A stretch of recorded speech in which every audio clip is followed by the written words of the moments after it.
El mundo no es una matriz de hierro, sino una prisión construida con su propia psique. El miedo es esa cárcel invisible que lo mantiene cautivo, dictando sus elecciones y distorsionando toda percepción de la vida.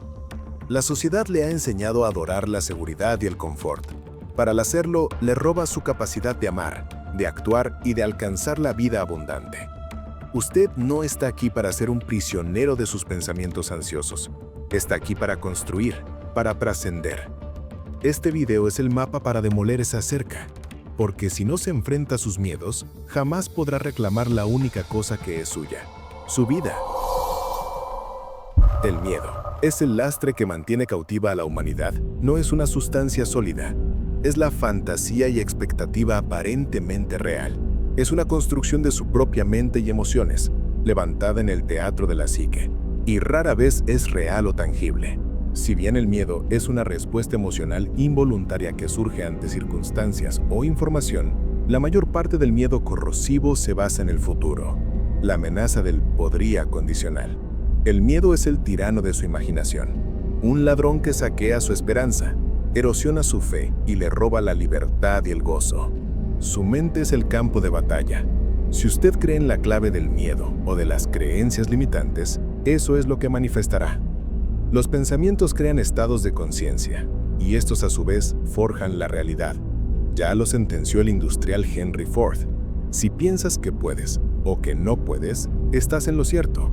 La ilusión del miedo es tan poderosa que la preocupación se convierte en el cuarto oscuro donde los negativos se convierten en impresiones brillantes. La invitación entonces es a invertir ese proceso, a imaginar grandes victorias, permitiendo que la fantasía se enfoque en lo proactivo, no en lo paralizante. La sede del miedo es el futuro. La ansiedad y la preocupación crónica giran en torno a lo que está por venir, la incertidumbre económica, la salud o los problemas que haya creado. Este miedo al futuro se alimenta de temores profundos, como el temor a la insignificancia, a no importar o a fallar públicamente. La distinción entre un miedo racional ante un peligro real y un miedo irracional, una construcción inconsciente, es la clave para la acción. El problema de la fantasía negativa es que le impide tomar decisiones y elegir lo mejor para usted. La parálisis se evita eligiendo activamente el coraje, superarlo y aferrarse a la fe, tomando medidas de acción hacia el futuro. Cuando la imaginación se rinde ante el miedo, el resultado es la esclavitud mental, manifestada en parálisis, retraimiento, pasividad o depresión. Las fobias son una exhibición circense de esclavitud mental. La cobardía en este contexto es la renuncia a la soberanía personal ante la incertidumbre. El miedo puede abrumar a las personas, convirtiéndolas en prisioneras de su ansiedad. Esta emoción tóxica puede llevar a consecuencias graves, como el abuso de fármacos, el consumo de alcohol o el deterioro laboral y social. La confianza o la fe activa es el antídoto directo al miedo. El autor Max Lucado, en Sin Temor, propone que, en lugar del miedo, la fe se convierte en la reacción instintiva ante los desafíos. El coraje no es la ausencia de miedo, sino el triunfo sobre él, como lo dijo Nelson Mandela, una figura histórica de coraje y perseverancia. El hombre valiente no es aquel que no siente miedo, sino el que lo conquista. La práctica constante de la acción a pesar del miedo es lo que trae un mayor nivel de autoconfianza. La sociedad actual ha fabricado un sistema que distorsiona el valor personal, convirtiéndolo en una mercancía basada en la validación externa. Esto se ejemplifica en la alegoría de los habitantes de Stiltfield, quienes buscan desesperadamente recibir zancos, símbolo de estatus, para elevarse por encima de los demasiado pequeños. El miedo a la insignificancia, a no importar, obliga a estos individuos a depender de posesiones materiales, apariencia física o la aprobación de sus pares. Esta búsqueda de validación efímera crea un ciclo doloroso de inseguridad, desviando la atención del valor inherente de ser un individuo. El sistema, en su deseo de mantener el status quo, ha normalizado la preocupación crónica, un comportamiento tóxico que se disfraza de herramienta de planificación.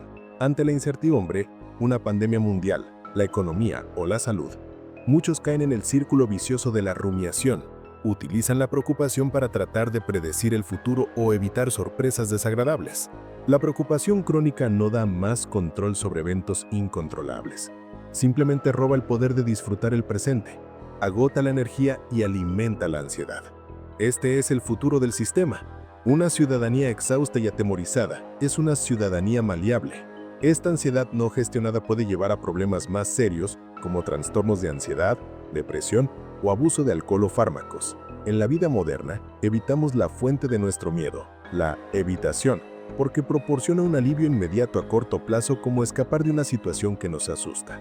Pero esta huida enseña a nuestra mente que la única forma de manejar el miedo es evitarlo, perpetuando el círculo vicioso del miedo y la evitación a largo plazo.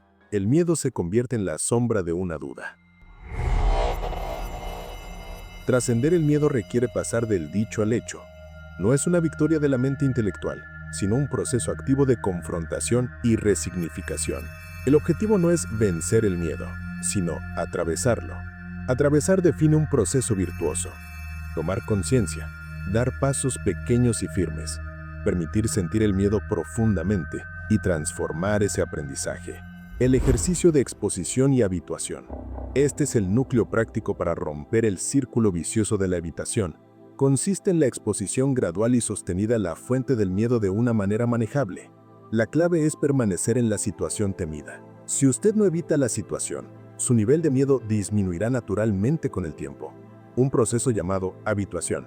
Piense en este ejercicio como el equivalente psicológico a meterse a una ducha fría. Los primeros segundos son un infierno, pero si no saltas fuera gritando como si te persiguiera un oso, tu cuerpo se adapta.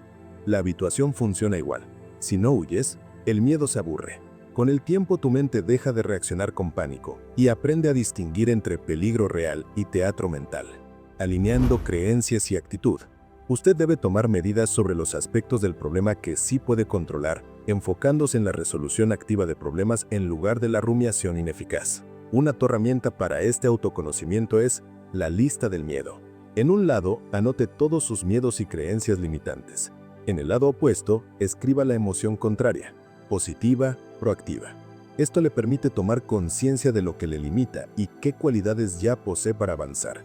La lista del miedo funciona como un espejo emocional. De un lado pones tus terrores y del otro los estados emocionales que podrían anularlos. Esta dualidad te deja claro que no eres un pobre ser pasivo dominado por pensamientos sin dueño. Tienes opciones, aunque tu mente a veces actúe como un político en campaña. Mucho ruido, poca acción. Cuando observas tus creencias al desnudo, entiendes qué está boicoteando tu avance y qué recursos internos ya estaban ahí esperando a que los uses. Desafío cognitivo. Cuestione la validez de su terror irracional. El peor escenario posible. Pregúntese repetidamente, ¿qué es lo peor que podría pasar? Y exagere las respuestas al máximo. Esto le ayudará a darse cuenta de cuán ridículas y sin sentido son sus fantasías negativas, exponiendo el autocuento que le impide actuar. Preguntas poderosas. Programación neurolingüística. Use el patrón de las 4 preguntas para distraer y desarticular el miedo raíz, abriendo alternativas que no puede ver en su parálisis. ¿Qué pasaría si eso sucediera? ¿Qué no pasaría si eso no sucediera? ¿Qué pasaría si eso no sucediera? ¿Qué no pasaría si no sucediera? Las preguntas poderosas de PNL funcionan como agujas en un globo lleno de ansiedad. Cada una perfora una capa de tu historia interna hasta que no queda nada excepto la realidad cruda, que suele ser mucho menos dramática que tus predicciones. Estas preguntas alteran tu punto de vista y te sacan de ese circuito cerrado donde todo parece un desastre inminente.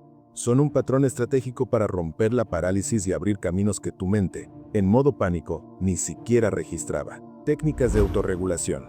Para controlar la activación excesiva que paraliza, relajación muscular progresiva, RMP. A través de ejercicios de tensión-distensión de los principales grupos musculares, se busca un descenso en el tono muscular y la consecución de un estado de reducción de la activación general del organismo. Mindfulness, atención plena. Permite enfocar deliberadamente la atención en el presente, cambiando la preocupación por inquietudes futuras a una apreciación más sólida del momento. La práctica continua ayuda a liberarse de la incertidumbre. Una estrategia es RAIN, reconocer, aceptar, investigar, nutrir, para abordar las emociones incómodas con curiosidad y autocompasión. La técnica RAIN complementa esto tendiéndote a acercarte a tus emociones incómodas sin actuar como si fueran criaturas sobrenaturales que te van a devorar. Reconocer, aceptar, investigar y nutrir son pasos que desactivan la necesidad de luchar o huir. Se vuelve una práctica para domesticar esa tormenta interna que inflas tú mismo. Con el tiempo, estas herramientas convierten la ansiedad en un fenómeno manejable y no en el dictador emocional que suele ser cuando no se le presta atención con inteligencia. El miedo es un ladrón que erosiona la fe, saquea la esperanza y se roba la libertad. El mundo le promete seguridad a cambio de su potencial, pero esa promesa es la trampa más cínica de todas. El gran conquistador del miedo, Nelson Mandela, lo resumió: aprendí que la valentía no era la ausencia de miedo, sino el triunfo sobre él. Un hombre valiente no es aquel que no siente miedo, sino el que lo conquista. Ahora se encuentra usted en la encrucijada del ser. La información y las herramientas le han sido reveladas. La verdad es que usted no es un gorrión insignificante, sino una creación valiosa. ¿Va a permitir que la fantasía negativa de lo que podría pasar le robe la realidad de lo que debe hacer? ¿Elegirá seguir en la fantasía, encadenado por el miedo y las ¿qué pasaría si de la preocupación? ¿O se levantará ahora en la presencia ineludible del temor para comenzar la forja de su superhombre? La elección y la acción es suya.